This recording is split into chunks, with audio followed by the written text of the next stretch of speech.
You were born and raised in San Jose, right? hmm Yeah, it's like What? the Bay Area, California.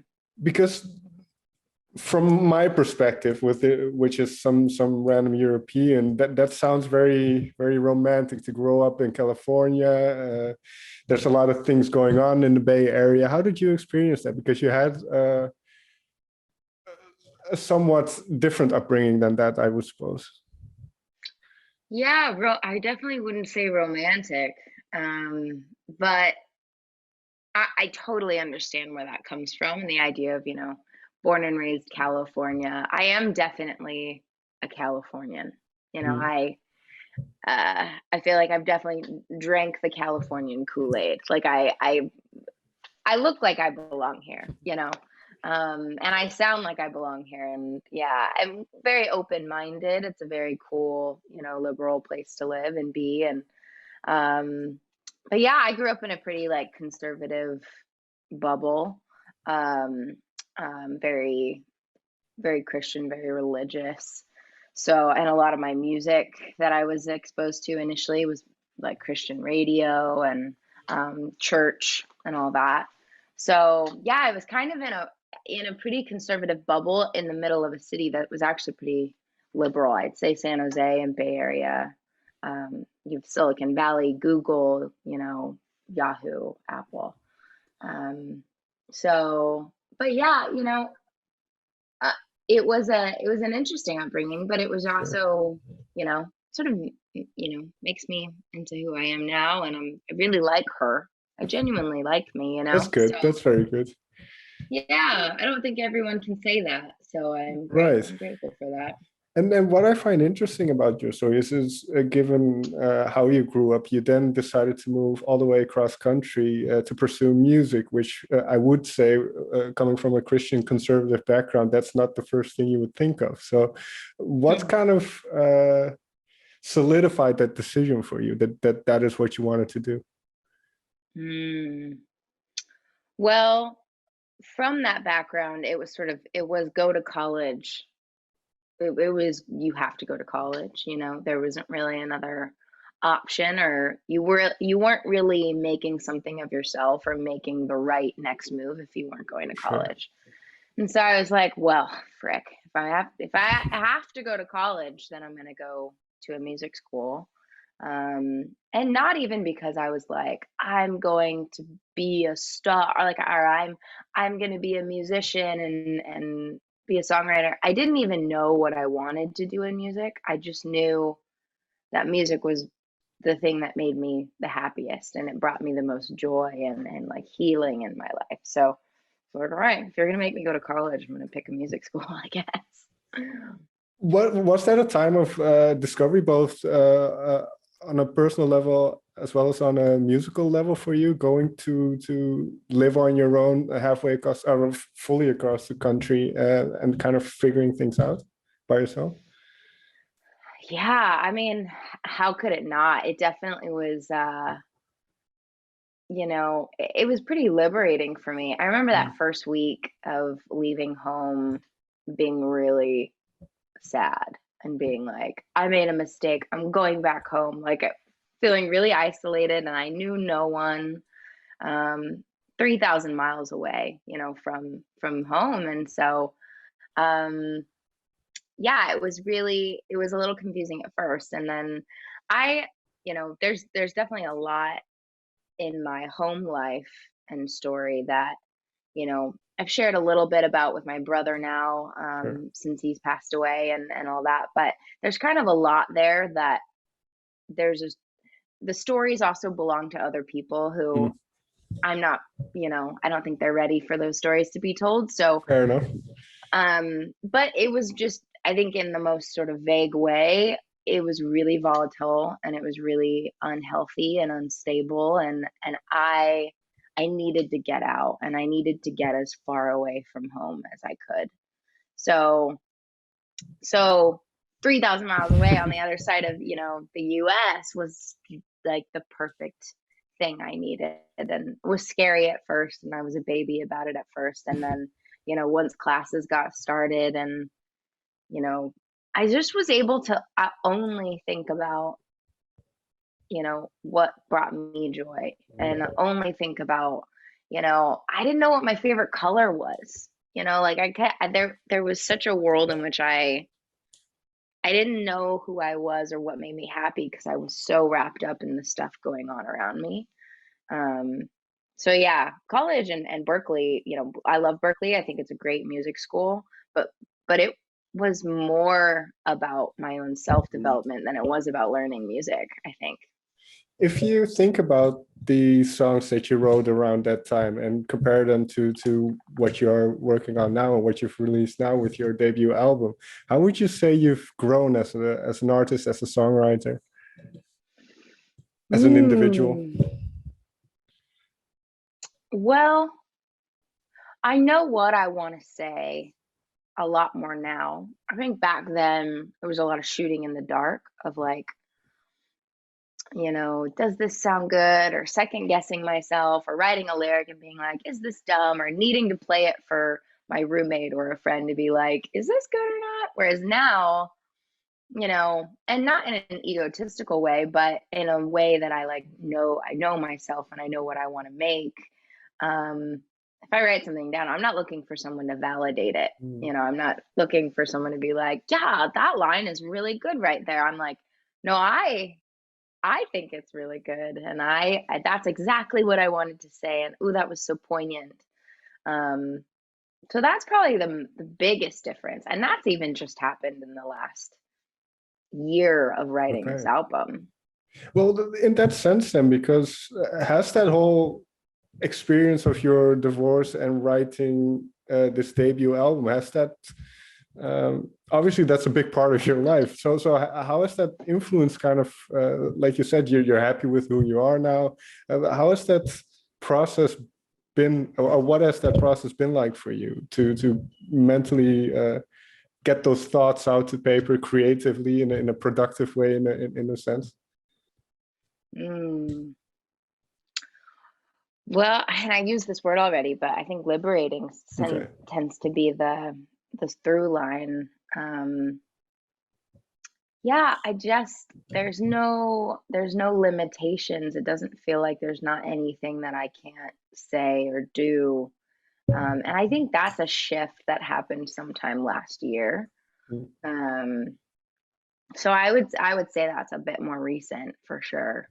Like I was sitting down this morning, I finished the album in December. And I stopped writing. I was like, I need a break. I need to stop writing for a second. And this morning was the first morning I like wrote some sort of poetry down in my journal and was like, ooh, this could build into something or a cool record. And was thinking about songwriting again. I got so excited, and I was not thinking, is this any good? Or is that literally what I want to say? I wasn't second guessing it. I was just, I was having fun because I love to write and I haven't in a long time. It kind of feels like a long time. And B, yeah, A, it was fun, and B, it was so like therapeutic to like work through and be like, like I just want to say what I want to say and I don't care. And it's dope. Right, because this sentiment it's kind of it makes me think of a line I wrote down from one of your songs, "Me Without You," where there's a line, you almost had me fooled, like you couldn't do it by yourself, or you couldn't be happy in a sense, or that's just how I interpret it. But yeah, was that a turning point when that song was written for you, in a way? Yes. Yeah, because moral of the story, I think, was the first turning point in that direction. But I was still really friendly about the situation. And I think it's a really mature record. It comes from a pretty mature place. But Me Without You, there's something powerful in like acknowledging your abuse, like acknowledging that what you went through was wrong and was painful and you were wronged. And I think there's a sense of, especially, I don't know a ton of stories from other men. I know other stories from mostly other women, but Right. you know, so those stories that I know are, it's very you want to water it down. You want to like, oh, no one's gonna believe me, or oh, there's two sides to every story. You know, you want to always be like, there's two sides to every story. You know, I played my part, he played his part, or she played her part. And sometimes I think, you know, that's counterproductive when you're trying to heal out of something that was really traumatizing. Right. And so, moral of the story was a very, like, I think a little bit more of a, I mean, I love that record and it changed my life, but it is a much more like, you know, you did this and I did this, and sometimes it doesn't work out, which is true. But Me Without You was like an acknowledgement of, you wronged me, and I think I needed to do that. It was really liberating. It's really good Right. for me. And how do you then, and then this is kind of about the whole record then, but how do you create a sonic landscape for those feelings that you had? Because like you said, you could have just written a very depressing breakup thing, but you didn't. So what was kind of the reasoning behind the sonic approach? Oh, that's such a good question. That's a good question. Thank Um, you. I think the most honest answer is that I love a good depressing sounding record. I do, you know, Elliott Smith back in the day. Even Phoebe Bridgers does a really good job of just like making you feel sad. You're like, let's just sit in the sadness. And sometimes that's exactly what you need. Um, but the music that I listen to the most usually has a satirical way Mm. of um, painting a picture. And so just like the lyrics are painting the picture, the sonic landscape is the other side of painting that picture. And I tend to be much more satirical with my writing and my style. And maybe that comes from, you know, listening to the Beach Boys and Queen and Elton John, and I love a good fun record, and also like very inspired by film. Mm. I think Quentin Tarantino does a really good job of taking really heavy, Sure. sort of scary elements, but making them kind of light and satirical and like borderline fun. And so I think that's what I really wanted to do, especially with a record like Me Without You, and wanted to do that in the music video. And yeah. And that, I think because one of the songs I had that reaction to was "I'm Fine." It's very that it's a very uplifting song if you didn't pay attention to the words in a way. Yeah. So with that, let's take that song as an example. Then how do you start with the music and then the lyrics come over it, or is it the other way around? How do you generally tend to write songs? I think it really changes. It sort of depends on the day. I think it depends on, sometimes it depends on what you eat in the morning for breakfast. You know, it's so volatile. You never know which way you're going to create something. With I'm Fine specifically, it was on my drive over to my session. I don't know what sparked it. Um, Sometimes it just comes out of nowhere, but I remember driving and being like, I wanted to hear the melody, and then the harmonies come in, or the background vocals come in as a call and response Mm. situation. And I wanted it to be all the chorus. You know, I didn't want the background vocals to be the background vocals. I wanted it all to feel like one lead in the chorus. Right. So I remember playing with ideas in my head. And as soon as I got to the session, I drove up in the driveway, parked, and was like, I was working with this producer, Noah Conrad, that day. And I was like, Noah, we'll catch up at the end of the session. I want to know how you're doing, but right now I have an idea and I need to sit down at the piano and we need to hash it out. And I remember going straight to the piano and figuring out those chords. And so in that scenario, it didn't start with a lyric. It started with saw a song structure idea. Mm. So happens differently every time. No, that's interesting because, well, that's one way of writing a song. Then does it happen the other way around? Then where a song is a slow burner and it'll take you months to kind of get the general sense of what you want to do with it? And if so, is there one on the record that ended up on the record? Yeah, typically I'd say a song comes pretty quick. Mm. And it's like, I sort of just write it down and you're like, there's the song. All right. Is it good or not? If it's good, put it on the record, But Ryan's song about my brother, that one took the longest. And I really wanted to honor him and respect him and his story. And so it took a lot of like toiling through, and I must have rewrote that second verse 30 times, maybe. I mean, I don't remember can't think of specific other lyrics that I wrote. That would be interesting. I should go back into my journals and find them. But I had the first verse and pre and chorus written and the bridge. And it took me just 3 months to figure out that second verse. And I really love that second verse now. I'm really happy with it. But yeah, sometimes a song will do that to you, or there's life you're working through. If it's about a specific life experience, but you're still experiencing it, so much of that song is me healing after my brother's death. Sure. So how do you write that in one day? Sure. I need to experience it and then write it down. So yeah, I think I'll have a few records on my next album that are written that way. Okay.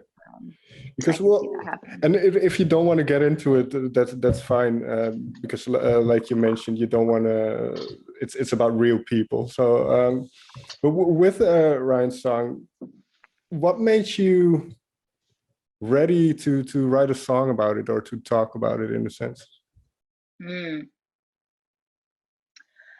I think that, and thanks for being so respectful and saying that first. I feel really good about sharing his story now. And I know that we had a conversation before he passed away about talking through his addiction publicly, and because he was sober for 3.5 years before he relapsed.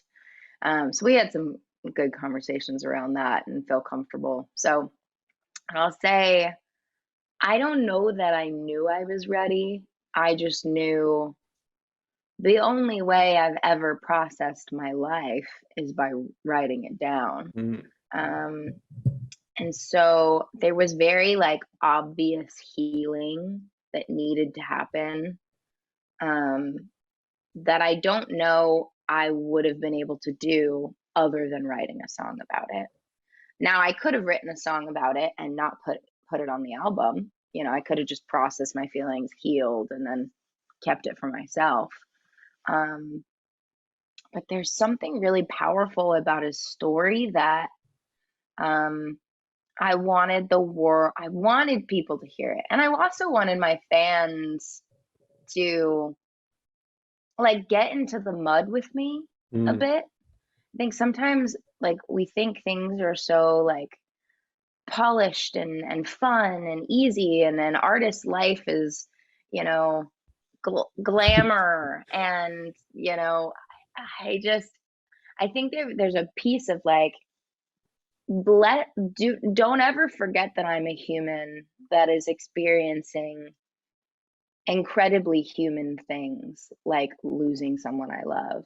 And I think that connection, it reminds your fans that you're not alone. It reminds the listener that they're not alone. Because there's such a divide between artist and listener, Sure. So there's a lot of reasons why I felt like it was the right thing to do. I don't know that I ever I just don't know if I'm ready now, still, you know, but Well, that's I would say an ongoing process. You'll never be. It's not like you end up at a point and you say, now I'm done with that. It just keeps on going. So yeah, and it's not something you can fix, you right, know, like death and loss, you know, it's you can't fix it. it's an unfortunate part of life, but it's yeah, it's just it is. Let's put it that way. Um, Yeah, yeah. as a quick side note, then, because I've heard you talk about people like Bob Dylan and Carole King, but who were the people that you would listen to when you had a tough time growing up? Were there people that gave you that kind of sense of connection, or well, like you mentioned, like I can imagine a lot of people who have experienced a similar thing can find in Rhine's song. So, who fulfilled that role for you, so to say, Oh, when I was younger. or maybe Yeah, still? before. Yeah, you know, still now it's a lot of Simon and Garfunkel, Bridge Over Troubled Water. That record, I don't care how good my day is going, I will bawl. I will start crying on the spot. That song crushes me every time. And then Carole King and Bob and all them. But when I was younger, I was a little bit emo. I definitely was like a emo kid and liked some smaller indie bands. I mentioned Elliott Smith. There's this guy, Dallas Green, who is City and Color. Um, who else? This band Copeland. I there's this lyric, you break your neck to keep your chin up. And I still want to get it tattooed. I just haven't yet, but I'm like, ooh. So those are, I mean, they're smaller indie bands. They're less well known, but those are probably some records I listen to. Also, all records and bands that my brother showed me, which is Fair cool. enough. Because what I'm trying to get at is, well, when you started writing your songs and releasing your songs yourself, and especially now the debut album, were you um, aware of the fact that the kind of the role that people of or that music can play in people's lives? Did you kind of realize that people might find something in there? Hmm. I think it was after the Mm. songs were written that I started thinking about that. Because I also was, you know, when you're creating and you're like, when you're making the art, I think that um, it can be a little bit deterring for you as an Mm. artist to create if you're thinking about how, you know, how's this gonna be received, or is someone gonna feel um, like a sense of belonging or a little less alone, or some of those sentiments do come through while you're writing. But for the most part, I think I'm a better writer when I'm just like thinking about, what do I need to say? What do I need to hear? You know, what's going to be healing and serving to me in this moment? And then oftentimes I find that the things I need to say are the things that my audience wants to hear. Um, and then once the songs are written, then you can really feel like the impact a record's going to have, and the Mm. impact it's going to have on the listener, you know. Right, but those are kind of separate things in a way, the creative, and then once it's released, it's because that's what I hear often, that once it releases, it's no longer yours. People kind of take it and do with it what they will. So Yeah, and think about it, like it's only mine and only mine for way shorter amount of mm. time than when it's out in the world. Then it belongs to everyone, and it belongs to everyone for forever, you Right, know. But when you're writing it, it's only yours for like, I don't know, maybe a year, however long it's going to take you before you put that thing out, you know. Um, yeah, so that's really important to me. They kind of have to remain separated in order for me to make, I think, a good song that I like. Right. Well, with that in mind, did you know kind of when, because you mentioned writing your songs, and then if it's good enough, it'll end up on the record. So with a record like this, especially when it's the debut album, um, do you know when you have the right songs, or do you know when you kind of have to have a good number of songs in a way, or enough to compile the album with? If That's that a good makes sense, that sounds question. a bit weird. I didn't formulate it right, but I think you get what I'm saying. No, you're good. You're good. I think I understand what you're saying. I think it's actually a really good question. I don't know that it was quantitative or like that I could really put my finger on when I knew. I thought the album was done in like October-ish. No, when did my brother die? September 11th. Um, the album, all the other songs were written and done before September. And Okay. I was like, this is dope. I love this record. This is going to be great. And there was just a sense about this feels done. Like I don't want to, I don't need to say anything else for this album. And then my brother passed away. And then there was a sense of, oh, I really don't think the album's done until I write a song for him. Right. Especially on my first album called my first name. It was like he had to have a song, you know? Right. So then yeah, I kind of opened the book back up and wrote then but I had already made my mind up that it was pretty much done before that. So once Ryan's songs was done, it was like, yep, that's it. He's it. That's Right. it. In terms of songwriting, you mentioned something else that I found interesting. That you're still experiencing kind of what you write as you are writing about things. So in terms of and some of a bunch of the songs are obviously about your relationship and the divorce. Were you writing these songs, or were these thoughts already coming to paper, or was it all written kind of in hindsight in a way? That's a good question. I think most of it, like the records in particular that are about my divorce and that Mm-hmm. relationship, I think most of those are hindsight. Um, Kind of digging back into those things. Like we had talked about, me without you, sort of like, oh, I haven't really acknowledged, Mm.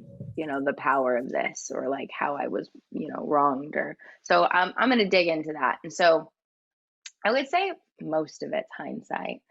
Um, Obviously, like we said, Ryan's song was definitely Mm-hmm. experiencing it as I'm writing it. Sure.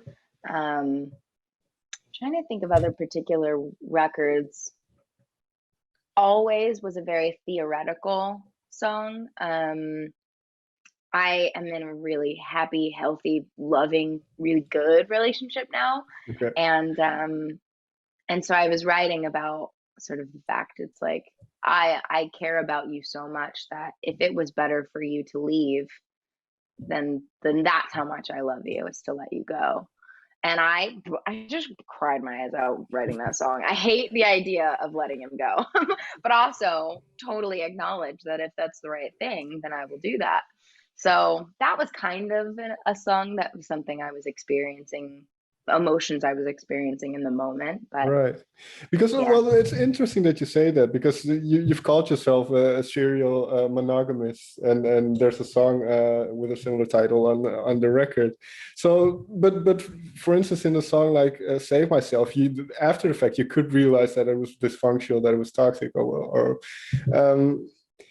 so is that a worry of yours, that you might dive in head over heels too deeply? I don't know if that's the way you phrase it, but Oh, totally. Yeah.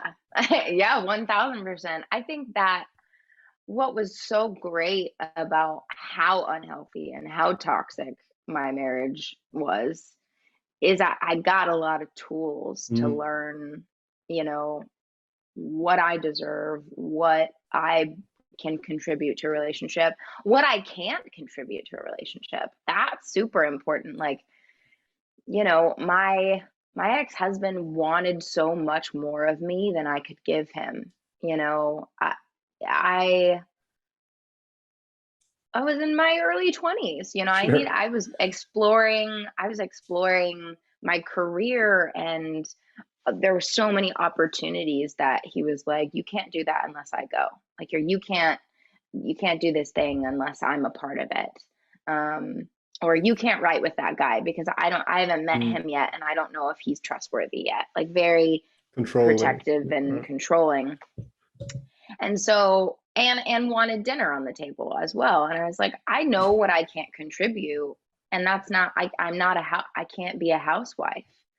And so going into sort of the relationship I'm in now, it's like out the gate, I was like, here's what I can do for you. Here's what I can't do. My number one priority is my career, music. That's it. You will always be number two in this season that I'm in right now. That's just the way it is. And then the other person gets to choose if that works for them or not, you know? So while I am always concerned about jumping in quickly, I will say I have a lot more, I think, maturity and wisdom now than I did before. And this goes back to what we were saying earlier as well. Like it's an ongoing process. So every experience, even though it's horrible, you might learn something from it, right? Yeah, totally.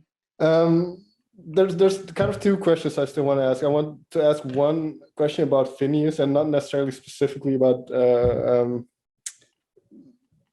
specific work that you did, but because I've spoken to other people who've worked with him, and he seems quite a prolific producer.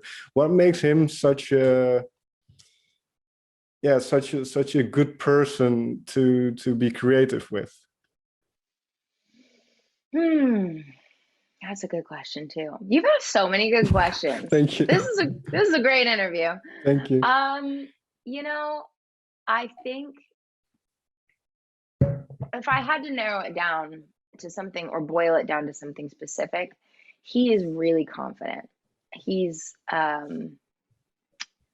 you know, even if he's wrong, he's so confident and stands by his creative choices that it makes any collaboration with him or any work, you know, creative working flow with him so easy. Because he's not second guessing himself every second. You're not you're guessing yourself. You know, it's incredibly simple, you know. He knows what he likes, he knows what he doesn't like. I think he has a lot of anxieties in life, but and his own set of insecurities as well. But I think, and him and I have talked about that before, but he is not insecure about his ideas. You know, he's very steadfast, I'd say.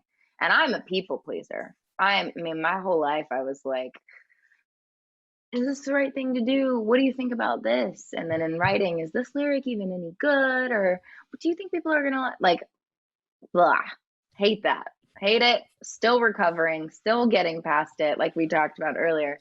He doesn't have that. And I think that's really powerful.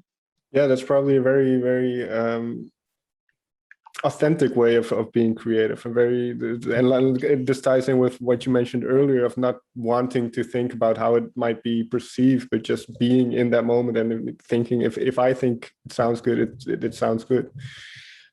Last question, then, because you haven't written anything yet. You mentioned, but you wrote your first poem this morning. I think you said this morning. This morning. What is on your mind, or have you already are certain things on your mind looking forward in terms of what you want to do creatively? I have like blips and little sparks and inspirations. I think I already know what the second album's called, which is kind of funny. I'm not going to ask you. I'm not going to tell you. So good. That would be so silly for me to give it away. Right. Yeah, I have little moments. I've never been really good about like a concept album. Mm. I think someone could listen to my album and be like, that's a divorce album. But there's records on there that aren't about my divorce at all. It's just a record about my life, you know?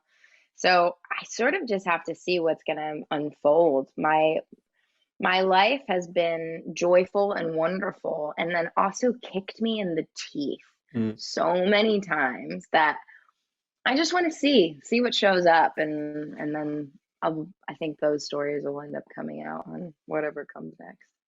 Sounds good. Yeah. Thank you so much for taking the time to talk with me. It's been an absolute pleasure. And I wish you all the best with the album's out now. So was that a scary moment? Were you anxious? Oh yeah. I'm still anxious about it. It doesn't feel like it's been out like a month now. No, like 3 weeks or something. It still feels like I'm like running around naked in public. Like it's so, I don't know. I don't know how to describe it, but I'm excited. I'm grateful that it's out. I think people like a bunch of it, and that's really cool.